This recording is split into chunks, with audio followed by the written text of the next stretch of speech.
أعوذ بالله من الشيطان الرجيم. بسم الله الرحمن الرحيم.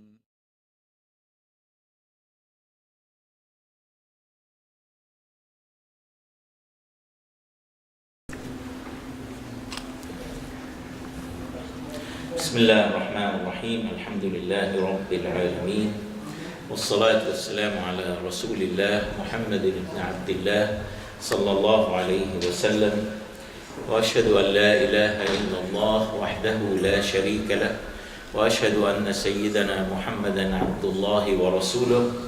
اللهم صل وسلم وبارك على سيدنا محمد وعلى آله وصحبه أجمعين.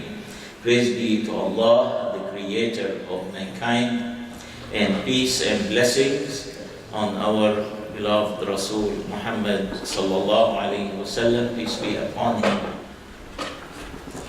And of course, this week is the week of the birth of the Prophet sallallahu alaihi wasallam, and this event is commemorated by Muslims all over the world.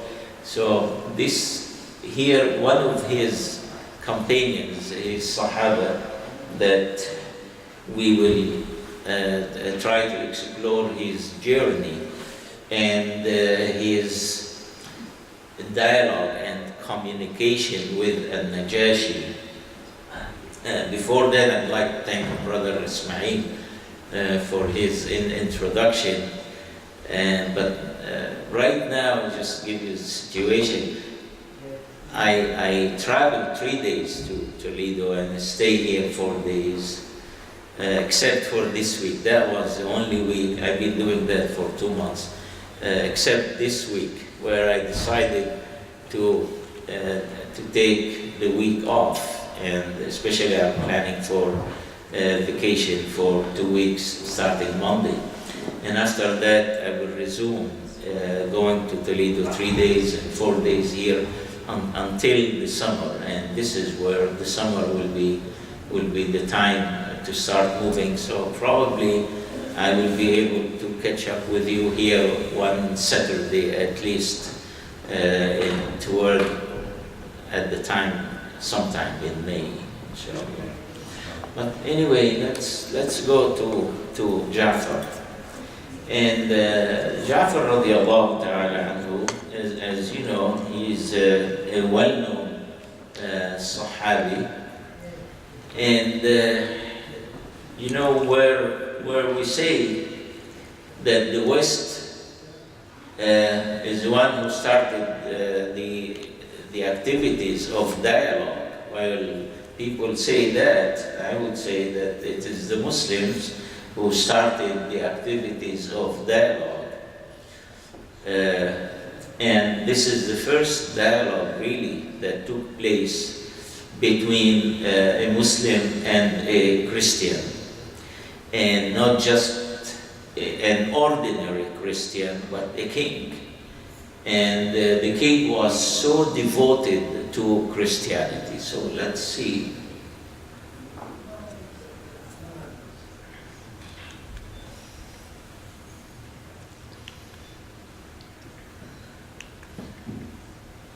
Of course, this is the tomb of Ja'far radiallahu ta'ala anhu. Really, I'm not sure whether his tomb is in Iraq or I think his tomb in Iraq, but I cannot recall the town. Of course, we can go over the internet and we will know about that. But this is his tomb.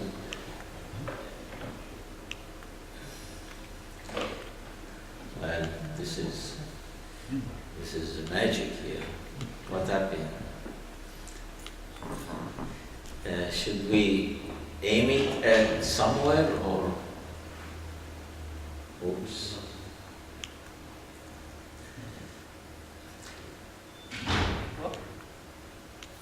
Okay.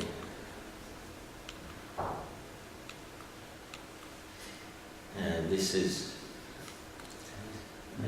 need. Gonna play a game today. This is maybe my son will be able to do better job. Okay, so this is what we say his tomb, and it's one of the sayings that Ja'far ibn Abi Talib is the one with the two wings. So we will see at the end of the presentation the story behind that and why he was known as the one with the two wings. So there are two events really that can help us understand this, and this is one of them.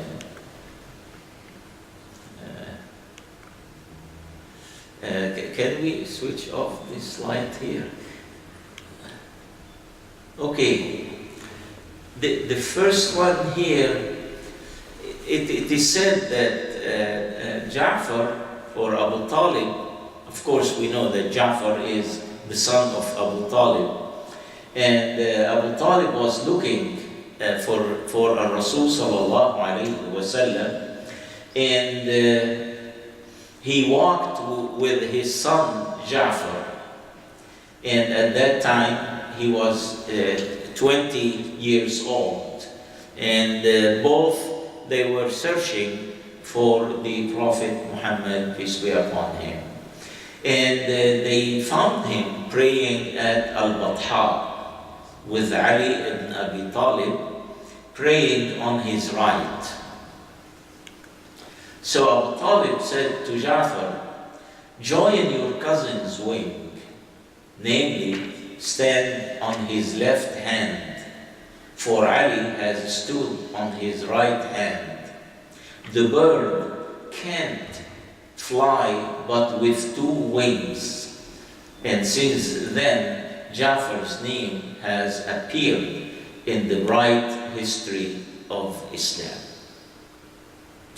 Now, going to the time of Rasul sallallahu alayhi wa sallam, the first couple of years in Mecca, that's why we say this is the first dialogue, and it happened toward the 5th year of the beginning of Islam. And this is a Sahabi, a companion, who was taught by the Prophet Muhammad. He joined him and he learned from him, and quickly he managed to get the wisdom of how to handle the affairs of life. Now, as we know, the beginning of Islam, the Muslims faced difficulties. And Rasul sallallahu alayhi wa sallam was even trying to preach in Dar al-Arqam. Sometimes we say underground, but there was no basement at the time to say underground, so it's not underground, but we say underground.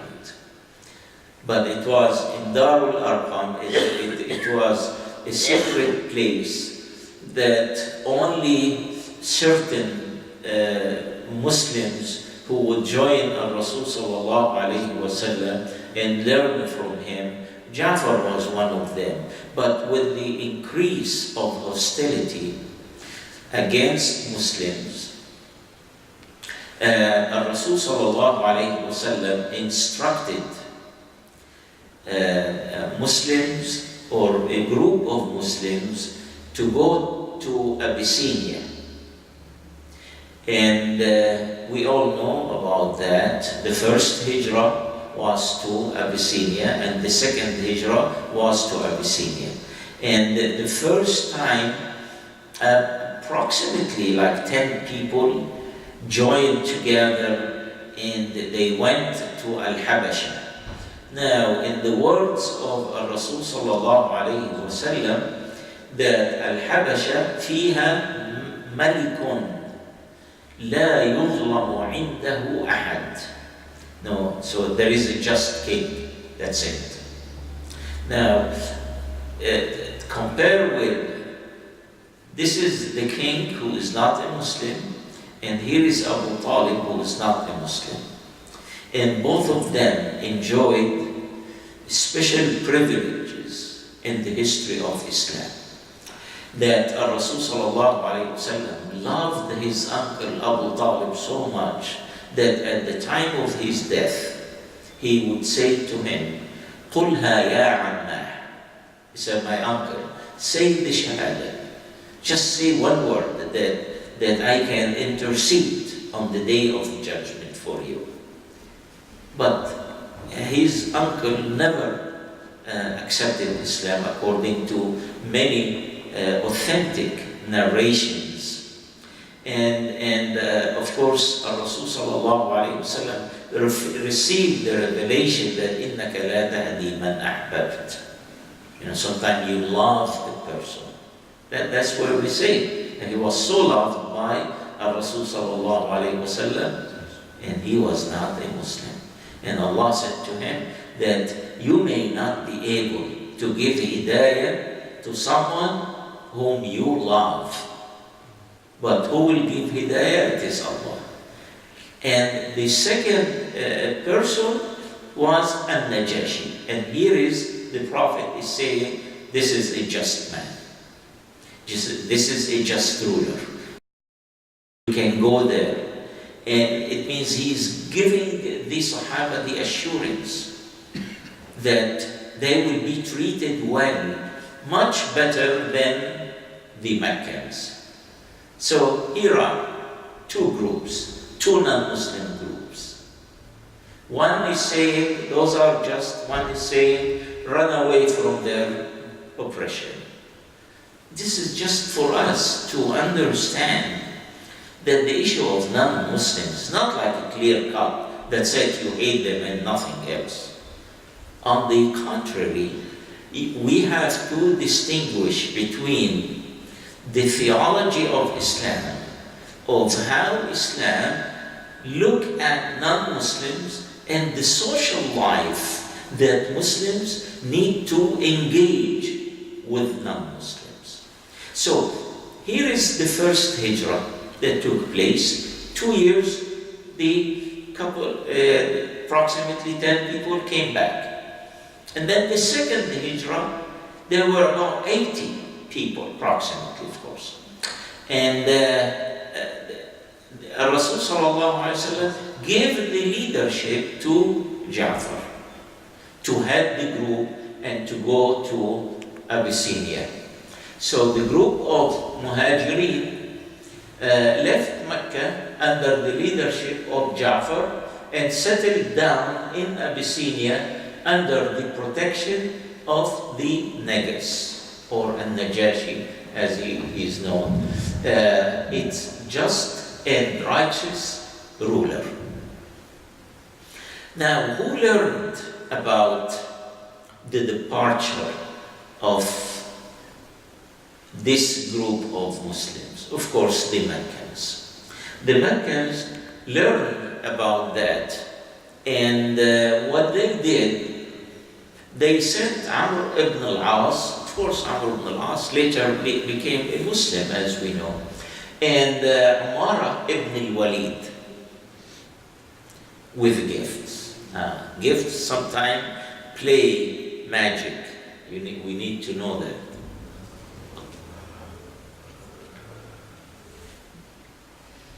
So the two men drafted a plan and decided to go to Abyssinia and planned to meet with the ministers of An-Najashi. And as I said before, An-Najashi was a devoted Christian. So his consultants were bishops, Christian bishops. And so the two people thought that they may, be able to convince the bishops to convince Al-Najashi to turn away the Muslims. So that's what they did now. They took the gifts, they arrived to meet with the bishops, and this is what they said to them. There are some weak young people moving about freely in the king's land. They have attacked the religion of their forefathers and caused disunity among their people. When we speak to the king about them, advise him to surrender them to us without his asking about their religion. Look at that. There is fear. They were afraid. Once the king is going to start asking them what this Islam is, it will be the end. So, why they are saying that? It is known that the king was a just ruler. It means he will not accept one allegation. So they were concerned that the king is going to ask to meet with the Muslims. And they don't want that. They don't want to take a chance. So they tried to convince the bishops to convince the king not to listen to the people. And the respected leaders of their own people are more aware of them and know better what they believe. That's how, they thought that we do it. They said, tell the king not to listen to them. We know much better about those people. So it went this way. And the two men asked for an appointment to enter and speak with the king. And they did a tricky way.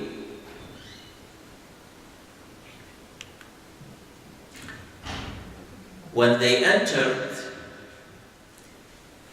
they assumed that if the Muslims came, they will not do what they did. i.e., bow for the king.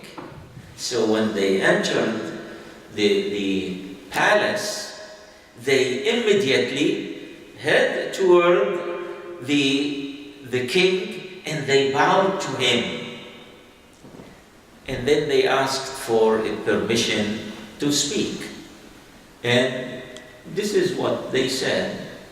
O king, there is a group of evil persons from among our youth, those are young Muslims, who have escaped to your kingdom. Okay, that's a statement. They practice a religion which neither we nor you know. Something foreign. They have forsaken our religion and have not entered into your religion. So they thought that's the way to start the trouble for them. And the respected leaders of their people, from among their own parents and uncles and from their own clans, have sent us to you to request you to turn them back to us. So the king now need to make a decision. He consulted his bishops. And the bishops, they already have the gifts now. And so he asked them, what do you think of that? I said, oh, they speak the truth, O king. Their own people know better than them and are better acquainted with what they have done. Send them back. so that they themselves might judge them. Okay? So the gifts work very well with the bishops. And there was a little story here. We'll come back to Jafar. They said there was a judge, and this judge accepted a bribe. So two people brought their dispute to this judge. And each one stood and spoke about his case. And the judge said, okay, let me think about this case and give my verdict. So in the night, one of them, he gathered some chicken, put them together in a cage, and they sent them to the judge, to the house. The other one, he went and he chopped a watermelon. He chopped it half and he put jewelry inside. And he put it back and sent it to the judge.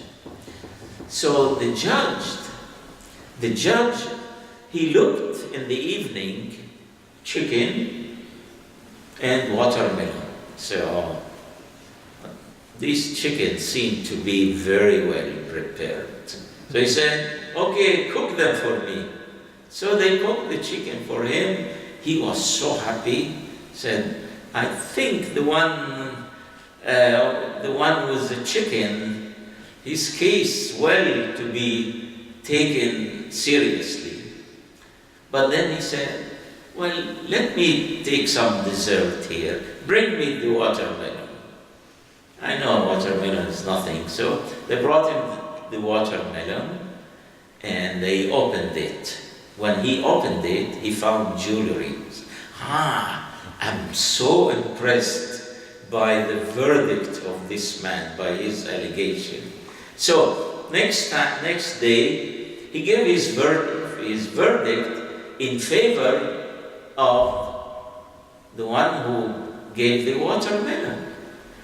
And the other one, he said, Your Honor, quack, quack, quack.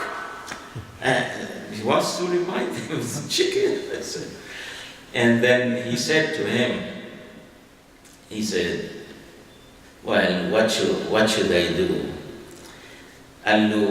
He said to him, شهودك زعيت ومعيت وانطاط الحيط. He said, and وشهوده قلب مليان بالإيمان.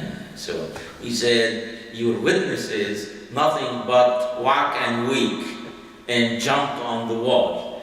But his witnesses, the other one, their hearts is full with faith and Iman. So this is the gift. Sometimes play something, but it did not play really with Al-Najashi. Al-Najashi said, no.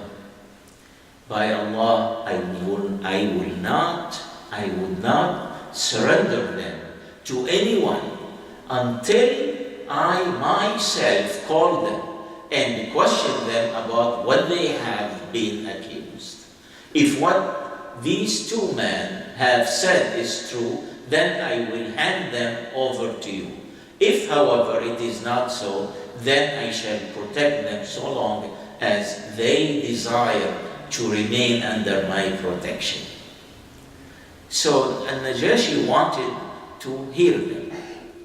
So Jafar said to the group, okay, let's go, but let me speak to Al-Najashi. So when they entered, Al-Najashi noticed that they did not bow to him. But he just kept it for himself. And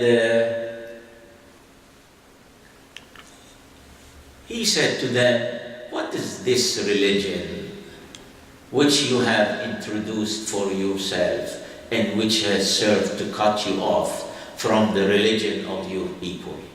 You also did not enter my religion.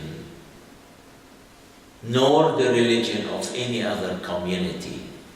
He asked them this simple thing, and he needed an explanation. And here are the words now of Ja'far, and that's the most authentic translation for that. And the idea of religion, it is true, as we say, faith, you believe in Islam, but how to present Islam is totally a different way. How to present Islam is very important. And if Ja'far just had the strong iman that we Muslims have and say, this is our religion and that's it, he could be in trouble. But we can see now how he used his wisdom, and he was so eloquent by presenting the facts. There is no hunky-punky, no rumors, nothing. Just facts about religion. It's only how to present the facts. So he said, okay, we were a people in a state of jahiliyyah, ignorance or barbaric, and immorality, worshipping idols, eating the flesh of dead animals, committing all sorts of abomination and shameful deeds, breaking the ties of kinship, treating guests badly, and the strong among us exploited the weak. Now remember that An-Najashi is a just ruler, and he is aware that these things are bad. So he understood well Islam. Then Ja'far said, we remained in this state until Allah sent us a prophet, one of our own people, whose lineage, truthfulness, trustworthiness, and integrity were well known to us. Again, this is a language will be understood very well by An-Najashi, because An-Najashi himself was a person with integrity. He said, he called us to worship God alone and to renounce the stones and the idols which we and our ancestors used to worship besides Allah. That's the very fact. So he is not fabricating, he's not telling lies, he's telling the truth.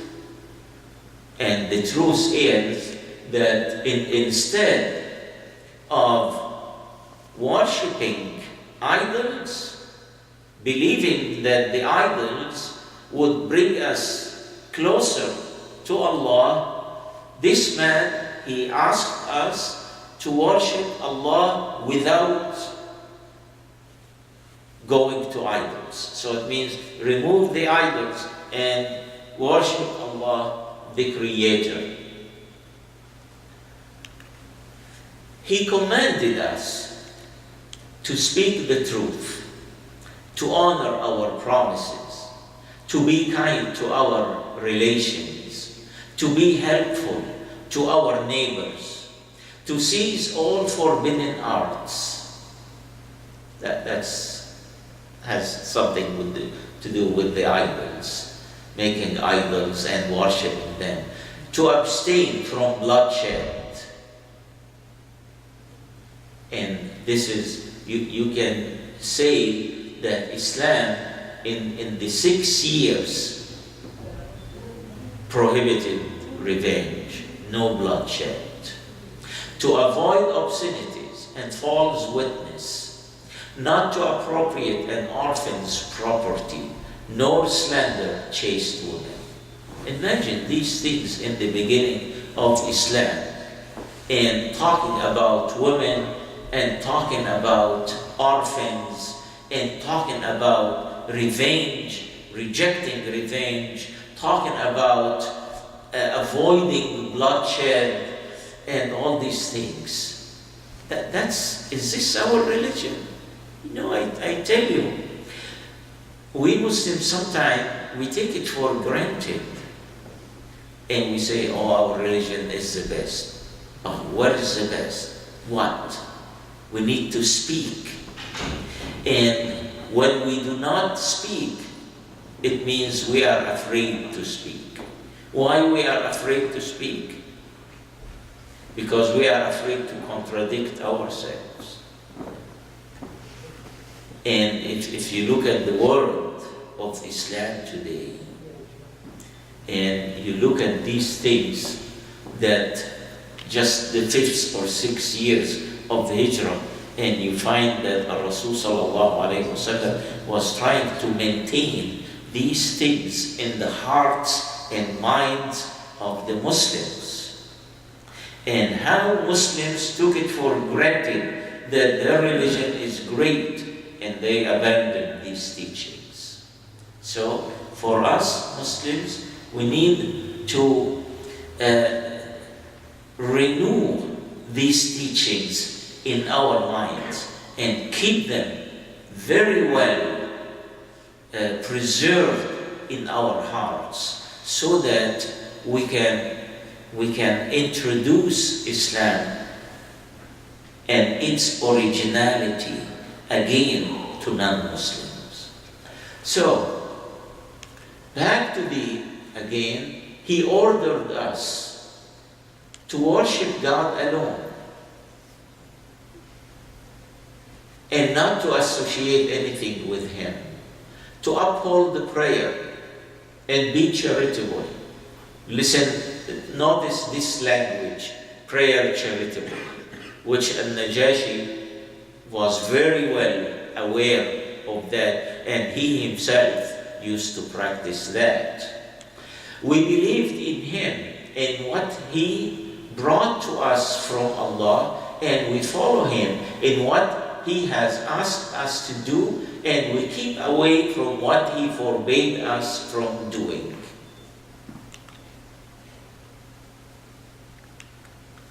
Thereupon, O King, our people attacked us, subjected us to the severest punishment, to make us renounce our religion and take us back to the old immorality and the worship of idols.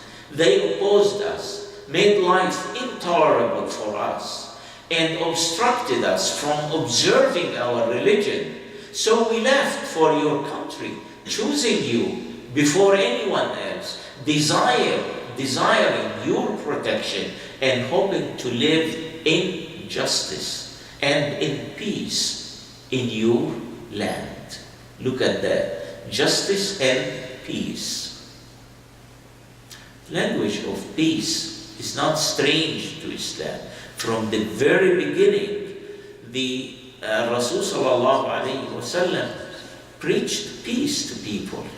And his Sahaba, his companions, understood well the meaning of that. So, this was, according to historians, it was a passionate and moving speech, and Al-Najashi was greatly impressed and was eager to hear more. So he asked Ja'far, do you have with you something of what your prophet brought concerning Allah? So he wanted to hear something. And what is best then? Let him hear the Quran. That's the best thing. And he chose Surah Maryam. This is chapter number 19. And he started to recite the Quran in a beautiful voice, to a degree that Al-Najashi started to shed tears. So, even though this is a man, Surah Maryam, it's not something that really it's easy to give it to a Christian, especially if Christians are obsessed with the issue of the divinity of Jesus and the Trinity and all these things. But remember that the beginning of this surah is talking about Zachariah. The beginning, ذكر رحمة ربك عبده زكريا إذ نادى ربه نداء خفيا. And Najashi was very well versed with the story of Zachariah. It reminded him of something. So what the Muslim historians, they said, and Najashi started to shed tears حتى اخضلت لحيته, like his beard was mixed with water, tears. And the bishops, he looked at them, they had their Bibles. Their Bibles were wet with their tears. So it is him and his bishops started to cry, and on hearing the words of the Quran, and Najashi was moved to tears. And to the Muslims he said, the message of your prophet and that of Jesus came from the same source. I have some here, but it is the same source. So really, when you want to read the Quran, you can be in a different situation.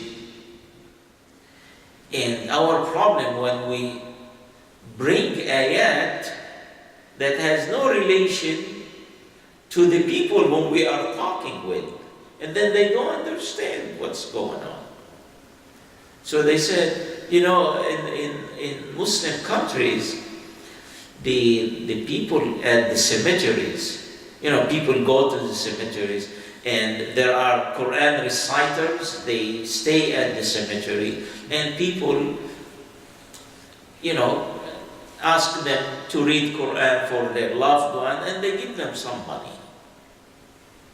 So once a lady went to the cemetery to mourn her husband, whom she loved, and she asked one of the sheikh, the reciters of the Quran, muqri'in, to read some Quran for her husband, and she gave him, like what we say here, $5. So the muqri', he took the $5 and he started to read the Quran. And then he started saying, خذوه فغلوه ثم الجحيم صلوه ثم في سلسلة ذرعها 70 ذراعا فاسلكوه. And he said, like, take him, chain him, throw him in hellfire. And the woman was very mad. And she said, why you are sending my husband to hellfire? And then he said to her, well, I think with $5, you want me to put him in heaven? So, sometimes we have to be careful. What we use the Quran, which ayah we choose, what to tell the people, and so on. Like once, this Sahabi, his mother want to pressure him to reject Islam, and she said, I will be on strike. I will not eat food until you reject Islam. So the man, he waited, and his mother almost dying. And then he said to him, well, if you have 90 souls and I watch each one of them leaving your body one after another. It means you are dying 90 times. I will not leave this religion. So the mother, after a while, she started to eat. But Allah subhanahu wa ta'ala did not like this way of behavior. And revealed the ayah, وَإِنْ جَاهَدَاكَ عَلَىٰ أَن تُشْرِكَ بِي مَا لَيْسَ لَكَ بِهِ عِلْمٍ فَلَا تُطِعْهُمَا وَصَاحِبْهُمَا فِي الدُّنْيَا مَعْرُوفًا. He said, if they force you, if your parents force you to accept a strategy or a religion other than Islam, then do not listen to them, but you be good with them. You do not make them upset. How do we do that? It is really, and this is the people who declare their Islam, convert to Islam, that they face tough situation with their parents and relatives, and then some of them, they try to be harsh with their parents, and I say no, you be careful. And the parents, Allah subhanahu wa ta'ala always revealed positive ayat about them and ask us to treat them well, even if they want to force us to accept a strategy or a situation. So back to the Quran. It is how we use this Quran. And this is how Ja'far chose to communicate with a Christian king.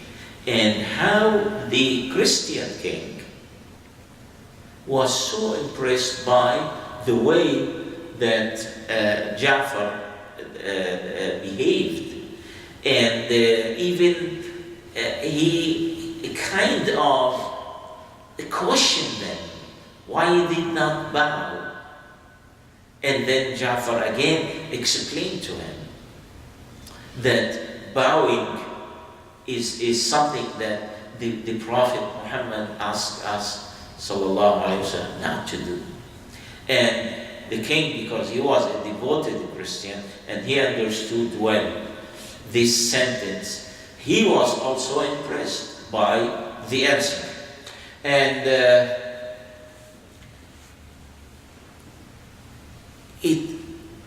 the meeting ended, and Amr ibn al-As and the other man were very upset, and they started to think at night what they should do. So they went back to the king again. And they said, okay, these people to whom you have given refuge and whom you protect, say something terrible about Jesus. Well, he did not hear about Jesus, he heard about Zechariah, but he said, look, they say something bad about Jesus, that he is a slave, he's a human. Send for them and ask them what they say about him. So again, Najashi sent for Ja'far, and Ja'far came and he asked him. He asked him, what do you say about Jesus? And Ja'far, look at his answer. And said, regarding him, we only say what has been revealed to our Prophet. And what is that? Inquired the Najashi. Our Prophet says that Jesus is the servant of God, which is nice word. It's not going to upset that Najashi, and it is true. And his prophet, his spirit, Ruhullah, and his word, wa kalimati, which he cast into Mary, and look at this, the Virgin. So he is recognizing the virginity of Mary, And also he is saying that Jesus is the servant and he is the prophet. He is the word of Allah and he is his spirit, min ruhi. So this is how he presented Isa alayhi salam to him. And then at the end it says, go, for you are safe and secure. Whoever obstructs you will pay for it, and whoever opposes you will be punished. For by Allah, I would rather not have a mountain of gold than that any one of you should come to any harm. So these are here, and then he said, by Allah, if it was not for what I am in of the kingship, I would have gone to him, to Rasul sallallahu alayhi wasallam, and I would be the one who carries his shoes and would have served his ablution for him. Return the gifts to these two men.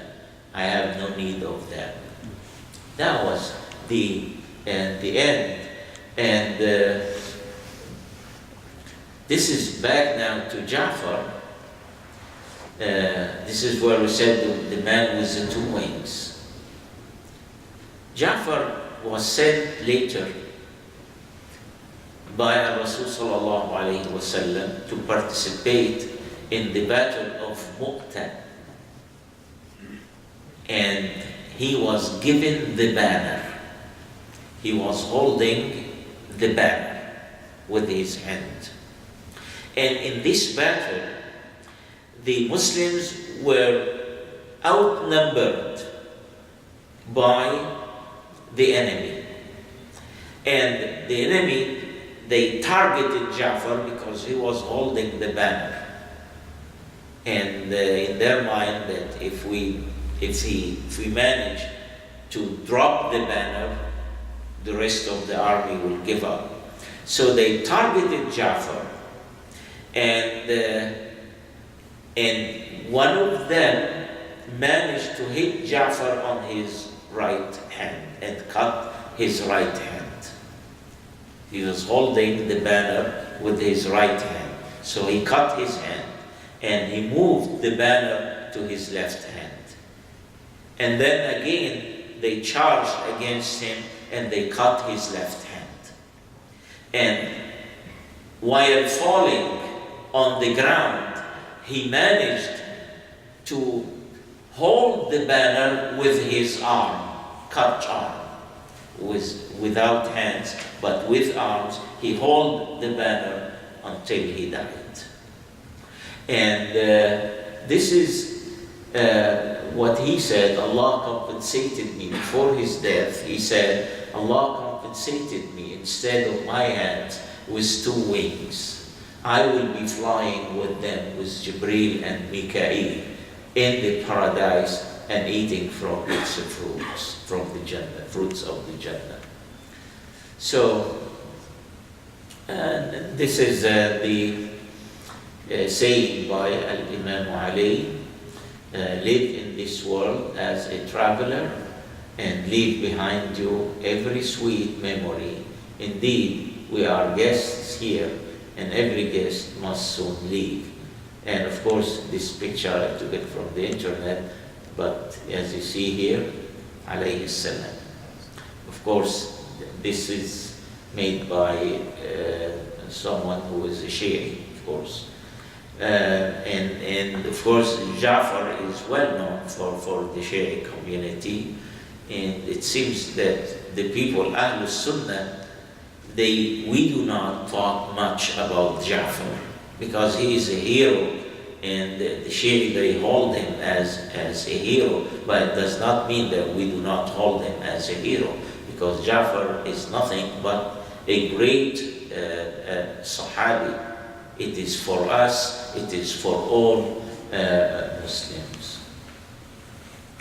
And shall I end here? And if you have any question, I'll be glad to respond.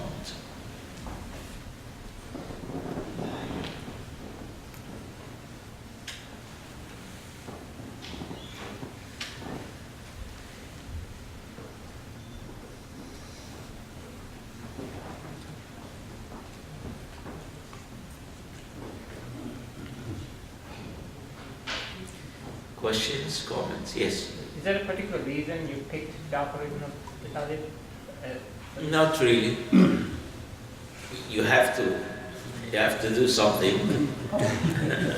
And now, because of we had the holidays, the Christmas and this, so we need to talk about our relation with non-Muslims and see how this story can be a model. That's the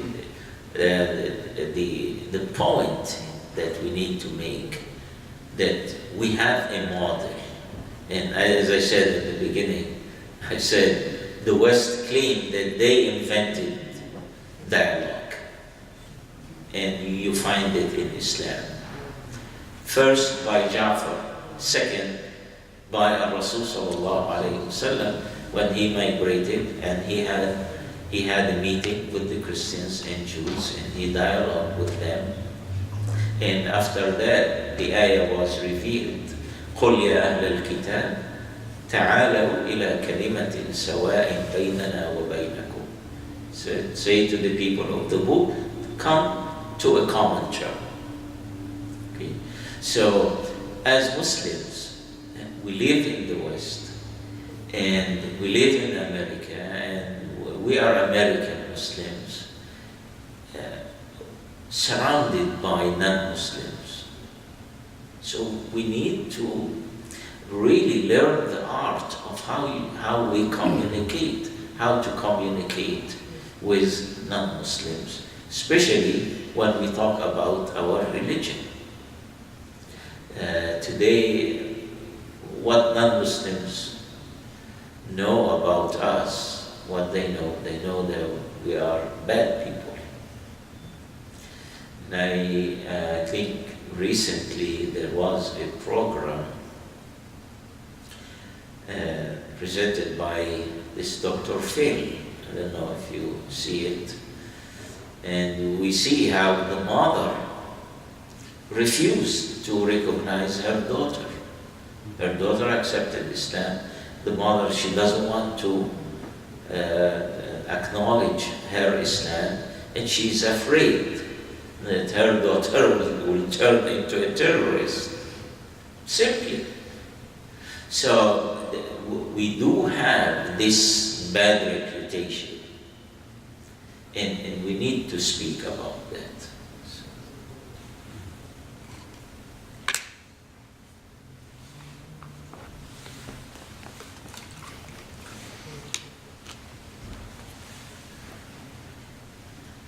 Sister, maybe. Oh, anyone? The sisters, you are okay? Any question?